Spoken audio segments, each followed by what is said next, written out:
ಸಭೆ ಅಧ್ಯಕ್ಷರು ಕಾಲ್ ಮಾಡಿದರು, ಮುಂದುವರೆದ ಸಭೆ, ಅದಕ್ಕೆ ನಾವೆಲ್ಲ ಹಾಜರಾದ್ವಿ. ಸಭೆ ನಿಯಮಾನುಸಾರ ಏನು ನಡಿಬೇಕು ನಡ್ಕೊಂಡು ಹೋಗ್ತಾಯಿತ್ತು. ಸಬ್ಜೆಕ್ಟ್ ವೈಸು ಅಧ್ಯಕ್ಷರು ಅಚ್ಚುಕಟ್ಟಾಗಿ ಸಭೆ ನಡೆಸ್ಕೊಂಡು ಹೋಗ್ತಾಯಿತ್ತು. ಅಧ್ಯಕ್ಷರು ನಮಗೆ ಯಾವ ರೀತಿ ನಮಗೆ ಸಭೆ ನಡೆಸ್ಕೊಂಡು ಹೋಗಬೇಕು ಅಂತ ಸದಸ್ಯರಿಗೆ ಸಲಹೆಗಳು ಕೊಡ್ತಾಯಿದ್ರು. ಅಧ್ಯಕ್ಷರನ್ನ ಒಬ್ಬ ಹೆಣ್ಮಗು ನಡೆಸ್ತಾ ಇದ್ದಾರೆ ಅಂತ ಹೇಳ್ಬಿಟ್ಟು ನಾವು ಸಹಕಾರ ಕೊಟ್ಕೊಂಡು ಎಲ್ಲ ಸದಸ್ಯರು ಅಧ್ಯಕ್ಷರು ಒಮ್ಮತದಿಂದ ಎಲ್ಲ ಸದಸ್ಯರ ಜೊತೆ ನಾವು ಸಭೆ ಅಟೆಂಡ್ ಮಾಡ್ತಾಯಿದ್ವಿ. ಇವರು ಏಕಾಏಕಿ ಏನು ಮಾಡ್ತಾರೆ, ಅಲ್ಲಿ ಆಕ್ಷೇಪ ಬಂದಿದ್ದು ಪದಗಳೇನೆಂದರೆ MLC ಇವರು ನಿರ್ಮಿತಿ ಕೇಂದ್ರ ಹಾಗೂ ಲ್ಯಾಂಡ್ ಆರ್ಮಿ ಸಾಕೋ ಕೇಂದ್ರಗಳಾಗೋಗಿದೆ ಇವ್ರಿಗೆ ಅಂತ. ನಾವೇನು ಮಾಡಿದ್ವಿ, ನೋಡ್ರಿ ನಿಮ್ಮ ಹತ್ರ ಏನಾದರೂ ದಾಖಲೆ ಇದೆಯಾ? ಇದೆ ಅಂದರು. ಹಾಗಾದರೆ ಸಭೆಗೆ ಕೊಡಿ. ದಾಖಲೆಗಳು ಕೊಟ್ಟು ಮಾತಾಡಿದ್ರೆ ನಾವು ಅದಕ್ಕೆ ಅಧ್ಯಕ್ಷರಲ್ಲಿ ನಾವೇ ಮನವಿ ಮಾಡ್ತಾಯಿದ್ವಿ. ನೋಡಿ ಮೇಡಮ್, ಈ ಥರ ಏನಾದರೂ ಇದಾಗಿದ್ರೆ ಅದ್ರ ಬಗ್ಗೆ ಕ್ರಮ ವಹಿಸೋಕ್ಕೆ ಸಭೆಗೆ ನೀವು ತನ್ನಿ ಅಂತ ನಾವು ರಿಕ್ವೆಸ್ಟ್ ಮಾಡ್ತಾಯಿದ್ವಿ. ಇದೇನೂ ಇಲ್ಲ, ದಾಖಲೆ ಕೊಡ್ರಿ ಅಂದರೆ ಕೊಡಲ್ಲ, ಏಕವಚನದಲ್ಲಿ ಗದರಿಸ್ತಾರೆ, ನಮ್ಮ ಮೇಲೆ ದೌರ್ಜನ್ಯ ನಡೆಸೋಕ್ಕೆ ಬರ್ತಾರೆ. ನಾವು ಕೇಳಿದ್ರಲ್ಲಿ ತಪ್ಪೇನಾದರೂ ಇದೆಯಾ? ನಾವೇನು ಹೇಳಿದ್ರಿ, ನೀವು ಆರೋಪ ಮಾಡಿರೋದು, ನೀವು ಸ್ವತಃ ಆರೋಪ ಮಾಡಿರೋದು ದಾಖಲೆ ನೀವೇ ಕೊಡ್ತೀವಿ ಅಂತ ನಿಮ್ಮ ಬಾಯಿಂದ ಹೇಳಿದ್ದು, ಕೊಡಿ ಅಂತ ಕೇಳಿದ್ರಿ, ಕೊಡಲ್ಲ. ಸಭೆಗೆ ಕೊಟ್ಟಿದ್ರೆ ಜನರಲ್ ಬಾಡಿ ಅಂದರೆ ಒಂದು ಸುಪ್ರೀಂ ಕೋರ್ಟ್ಗಿಂತ ಒಂದು ಜನರಲ್ ಬಾಡಿ ಆಗಿರೋ ಅಂಥ ತೀರ್ಮಾನನ ಸುಪ್ರೀಂ ಕೋರ್ಟ್ ಕೂಡ ಪ್ರಶ್ನೆ ಮಾಡೋಕ್ಕೆ ಬರೋಲ್ಲ ಮುನ್ಸಿಪಲ್ ಆ್ಯಕ್ಟ್ ಪ್ರಕಾರ. ಒಬ್ಬ ಅಧ್ಯಕ್ಷರು ಸಭೆಯಲ್ಲಿ ನಿಮ್ಮ ಹತ್ರ ದಾಖಲೆ ಇರೋದು ಕೊಡಿ ಅಂತ ಕೇಳಿದ್ರು ಇವರು ಇಲ್ಲ ನಾನು ಕೊಡ್ತೀನಿ, ಸಮಯ ಬರಲಿ, ಸಂದರ್ಭ ಬರಲಿ. ಪತ್ರಿಕಾ ಮಿತ್ರರಲ್ಲಿ ಒಂದು ಮನವಿ ನಂದು, ಅವರೇ ಸ್ವತಃ ಅಧ್ಯಕ್ಷರ ಚುನಾವಣೆ ನಡೆದಿದ್ದು ಒಂದು 3-4 ದಿನಕ್ಕೆ ಒಂದು ಇದು ಮಾಡಿದ್ರು, ಪ್ರೆಸ್ ಮೀಟ್ ಮಾಡಿದ್ರು. ಅಲ್ಲೇನು ಹೇಳಿದ್ರು, ಕೊತ್ತೂರು ಮಂಜುನಾಥ್ ಅವರು ಹಂಗೆ ಮಾಡಿದ್ರು ಹಿಂಗೆ ಮಾಡಿದ್ರು ಆರೋಪಗಳು ಮಾಡಿದ್ರು. ಅದಾದಮೇಲೆ ಅಧ್ಯಕ್ಷರು ಒಂದು ಕ್ಯಾಟಗಿರಿಯಲ್ಲಿ 23 ಜನ ಸದಸ್ಯರಿಂದ ಆಯ್ಕೆಯಾಗಿ ಬಂದಿದ್ದಾರೆ. ನೀವು ದಾಖಲೆ ಕೊಡ್ತೀರಾ, ಅಧ್ಯಕ್ಷರ ಸುಪ್ರೀಂ ಅಂತೀರಾ ನೀವು, ಮತ್ತು ಅಧ್ಯಕ್ಷರ ಮಾತೇ ಕೇಳಲ್ಲ, ನೀವು ಅಧ್ಯಕ್ಷರ ಗೌರವನೇ ಕೊಡಲ್ಲ. ನೀವು ಮಾಜಿ ಅಧ್ಯಕ್ಷರಾಗಿ ಒಬ್ಬ ಹೆಣ್ಮಗು ಅಧ್ಯಕ್ಷರಾಗಿದ್ದರೆ ಅವ್ರ ಹತ್ರ ನಡ್ಕೊಳ್ಳೋ ಸೌಜನ್ಯತೆ ಇಲ್ಲ ನಿಮ್ಮಲ್ಲಿ. ಈ ಥರ ನಡ್ಕೊಳ್ಳೋದು ಸರಿ ಇಲ್ಲ. ನೀವು ದಾಖಲೆ ಏನಾದರೂ ಇದ್ದರೆ ನಮ್ಮ ಶಾಸಕರಾಗಿರ್ಬೋದು, ನಸೀರ್ ಅಹಮದ್ ಸಾಹೇಬರಾಗಿರ್ಬೋದು, ಅನಿಲ್ ಕುಮಾರ್ ಅವರಾಗಿರ್ಬೋದು, ಅವ್ರು ಏನಾದರೂ ಕರಪ್ಷನ್ ಮಾಡಿರೋ ದಾಖಲೆಗಳಿದ್ರೆ ನೀವು ಕೊಡಿ.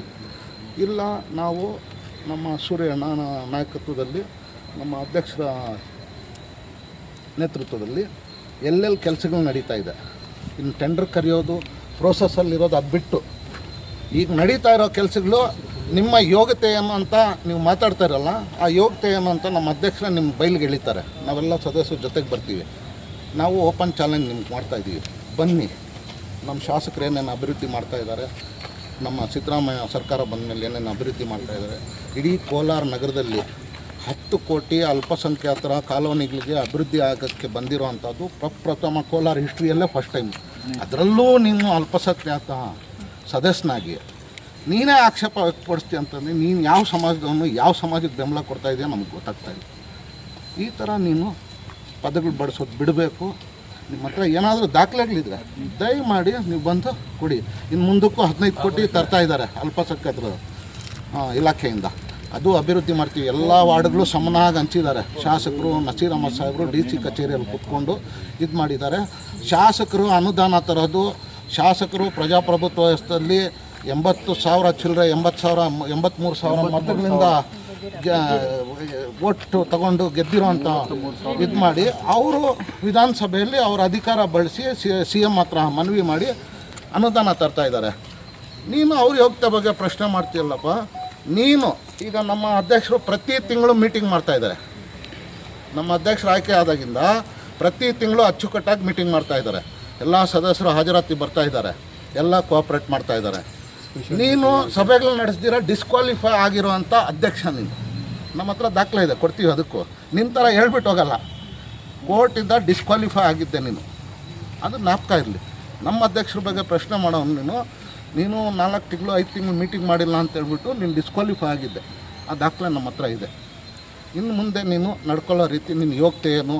ನಾವು MLA ಅವರು ಚೇಲಾಗ್ಲು, ಹೌದು, ನಾವು MLAಗಳು ಚೇಲಾಗಲೆ, ನಸೀರ್ ಅಹಮದ್ ಚೇಲಾಗಲೆ, ಕಾಂಗ್ರೆಸ್ ಚೇಲಾಗಲೆ, ಸಿದ್ದರಾಮಯ್ಯ ಚೇಲಾಗಲೆ, DK ಶಿವಕುಮಾರ್ ಚೇಲಾಗಲೆ, ನಿಜ. ನಾವು ಅವ್ರ ಏಜೆಂಟ್ಗಳು, ಕಾಂಗ್ರೆಸ್ ಪಕ್ಷದ ಏಜೆಂಟ್, ನಾವು ಬೂತ್ ಏಜೆಂಟು. ಏನಪ್ಪ ಈಗ ನೀನು ಯಾವ ಪಾರ್ಟಿ ಏಜೆಂಟು? BJPಗ, JDSಗೆ, ಯಾವ ಪಾರ್ಟಿ RSSಗ, ಯಾವ ಪಾರ್ಟಿ ಏಜೆಂಟ್ ಅಂತ ನೀನು ತೀರ್ಮಾನ ತಗೋಬೇಕು. ಜನ ತಗೊಳ್ತಾರೆ ನೀನು ಯಾವ ಪಾರ್ಟಿಯವನು ಅಂತ. ಈಗ ಇವೆಲ್ಲ ಬಿಟ್ಟು ಮುಂದಿನ ದಿನಗಳಲ್ಲಿ ಇದೇ ಥರ ಆರೋಪಗಳು ಮಾಡಿದ್ರೆ ಅದಕ್ಕೆ ತಕ್ಕ ಉತ್ತರ ನಾವು ಕೊಡಬೇಕಾಗುತ್ತೆ. ನಮ್ಮ ಅಧ್ಯಕ್ಷರು ಓಪನ್ ಚಾಲೆಂಜು, ನಾವು ಸದಸ್ಯರೆಲ್ಲ ಬರ್ತೀವಿ, ಎಲ್ಲೆಲ್ಲಿ ಕೆಲಸ ನಡೀತಾ ಇದೆ ನಾವು ಕರ್ಕೊಂಡು ಹೋಗ್ತೀವಿ.